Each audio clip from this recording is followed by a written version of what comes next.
Dear guests and participants of the second regional dialogue on access to election for persons with disabilities, I would like to thank the organizer, Agenda, General Elections Network for Disability Access, of inviting me to this event, the second of it in the year 2012, which I think is a very good in time and in the process of ASEAN, which has been working very hard in the context of its principals body or principals organ within the ASEAN, which is my organization's.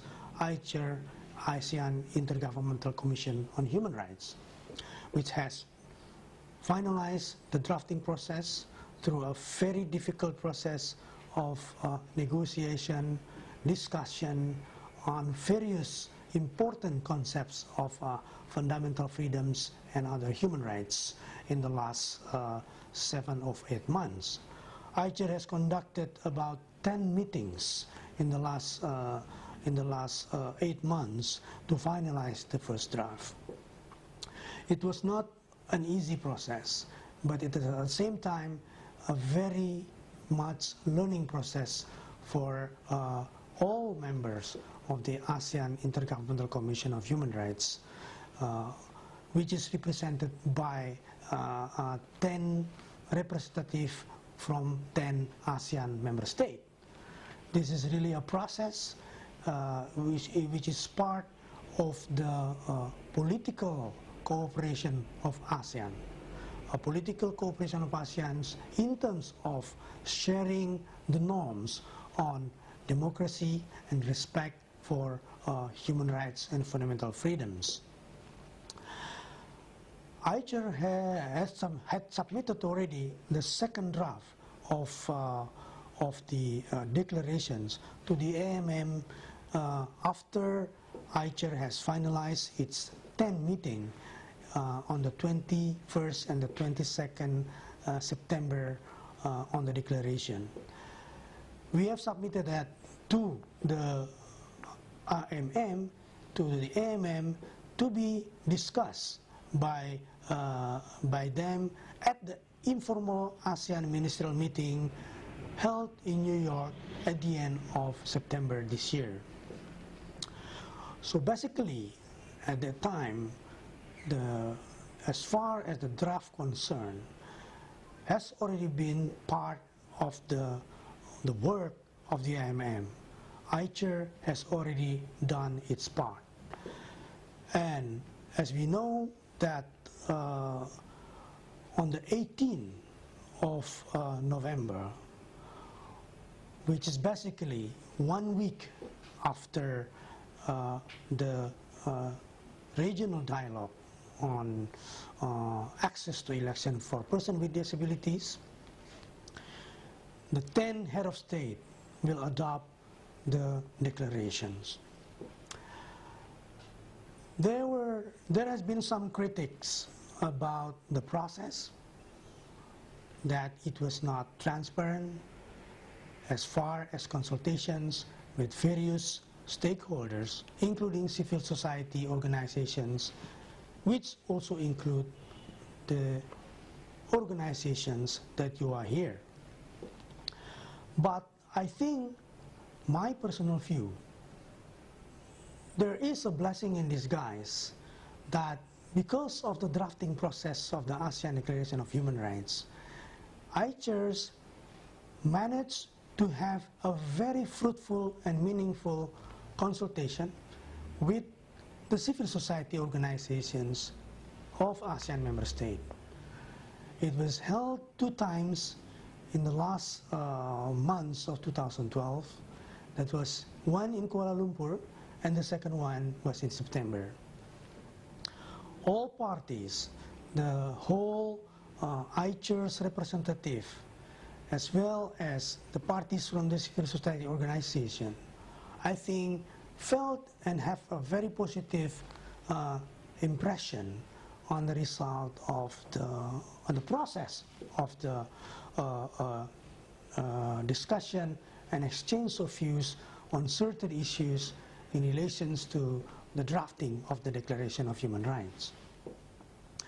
We have actually also received, before that consultation was taken place, various inputs, written input from various groups of civil society at the region, from the national level as well at the regional level and at the international level. One can be mentioned, of course, a submission from Agenda, and all of the submission was then, of course, discussed during the discussion and consultation with the civil society in Manila, and right after that, the next day after the consultation with the civil society, ICHR sit down and discuss one by one almost each of the paragraph where inputs has been given from the civil society organization, including Agenda. So I assure you what happened is that there has been a very serious deliberation in the process of the drafting, listening and getting an input from the civil society, including Agenda. One cannot expect that all of the inputs can be accommodated by ICHRs after a very heavy deliberation. The reasons basically could be summarized as it is. First, a lot of the submission which was given by civil society is very much detailed that it will be more proper to be included when there is a process to write a Convention of Human Rights, which is more, which need a more specific and which has a legally binding nature. The second is that some of the issues has been already thoroughly discussed within ASEAN, that within ICHR, that it cannot be then reach a consensus. This is something that's very important to understand, that when a decision is made on the basis of consultation and consensus as a principle of the decision-making process in all ASEAN bodies, a lot of support, for example, can be given to a particular submission from the civil society. But when this support, when this issue has been discussed thoroughly and some member states still have a problem in terms of understanding the new development of human rights discourses at the global level, in comparison or in relations to with the understanding at the national level or the recognition at the national level. These are the things that that made some of this very beautiful, defined and understanding of human rights cannot be accommodated and cannot reach the consensus. But it doesn't mean there is no support from some or even most of the ASEAN member states for that particular issues on human rights. So that is basically the point that I would like to share, which is very important for you who has given and who has worked hard in giving the submission, both written as well as oral exchange of view during the consultation, which ICHR thanks for that. On the question of what can be expected when the declaration is going to be adopted in November by Head of State. The first, it is going to be the declaration of ASEAN Head of State. A declarations, it has a nature of a political declarations and a political commitment to implement human rights principles which are stipulates in the declaration. And this declaration will become the basic document to work further, to create and to draft further what will be the priority that ASEAN needs in terms of creating a more legally binding document. All of us know a Declaration of Human Rights is a document which is political, inspirational, and it is not legally binding, but it has a very powerful authoritative nature in terms of how ASEAN will develop in the future on the standard setting process of human rights in ASEAN. The Convention of People with Disability, for example, which was already adopted at the global level, then it will have to be looked into at the process, at the context of the ASEAN, and whether then there is a strong argument and the need to have a particular conventions of ASEAN conventions on people with disabilities.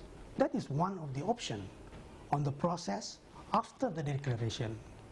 There will be a national as well as a regional discussion to map out and to identify what will be the priority of the drafting of a standard setting process on ASEAN Human Rights Convention. And on the question of where rights of the people with disabilities will be then part of the ASEAN Human Rights Declaration. On the general principle, I think there is a very specific formulation that every person is entitled to the rights and freedom set forth herein, without distinction of any kind. So, that kind of formulation, every person, without distinction of any kind, that will be the basis that the people with disabilities will be then included as part of the ASEAN Human Rights Declaration. Another article, for example, specify what are the specific groups in the context of ASEAN that should gain a priority in terms of providing them with the promotion, with the protection of human rights. The rights of women, children, elderly person with disabilities, and so forth, is already part of the declaration itself. So, these are the very fundamental things to understand, that people with disabilities is part of the ASEAN Human Rights Declaration. ASEAN Head of State took also a lot of attention into the protection of specific group, including the people with disabilities in ASEAN, which is reflected in its political and declaratory commitment in the context of ASEAN Human Rights Declaration. And now when we go to the next question, what can be done to engage positively with the work of ICHR? How people with disability can do more constructive engagement with ICHR to promote and protect the rights of persons with disabilities? This question basically will already reflected, or is already reflected, in what has been done in the last few months, when Agenda started already to be active as part of the civil society groups in the ASEAN context. Agenda, as a regional organization of a specific groups, has already done its work, and it has to be congratulated, and it has to be continued, the work that has been done so far in terms of mainstreaming to the other civil society groups, to let other civil society groups also understand about the specific needs, the specific rights that has to be also taken into account and to be understood by other civil society group who are also having a different specific issue, is something which was very important in the context of gaining more massive support in terms of constituent, not only from your own specific group. And the next step, to engage and to have communications with particular people in charge with the political cooperations, social cultural cooperations, economic cooperations. That will then of course be an interest of on the protection of the people with disability, is one thing that can be done as a matter of a constructive engagement. Looking at the needs of this official, how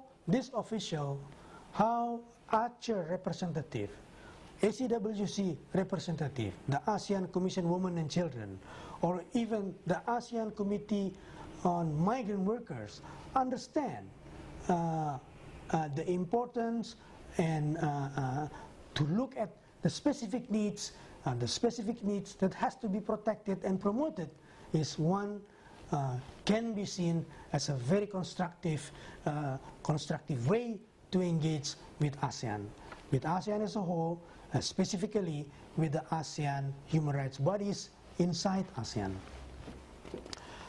By gaining a more understanding about the specific need, then this is one entry point to further develop toward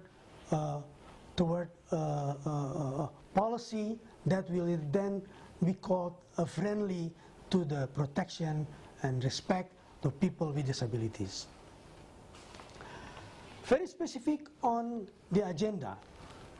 Agenda very much focused as well on the access of people with disability on the election.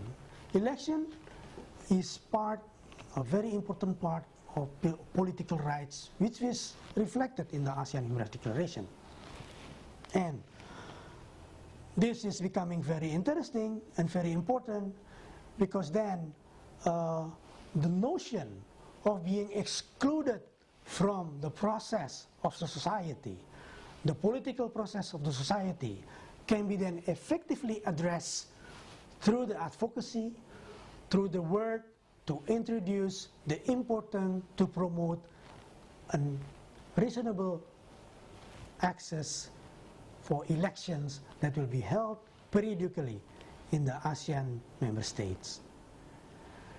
This is a very strategic, I would say, a strategic rights, or a rights that become, that will enable the other rights to be fulfilled and to be protected, is the rights to have a voice. The right to have a voice, to be listened, and to understand about the specific needs of people with disabilities. I would like to congratulate again all of you and wish to have a further cooperations with ICERs, with me, myself. Even I'm not in ICER anymore, I will be part of your struggle as human rights activists in this region. Thank you very much.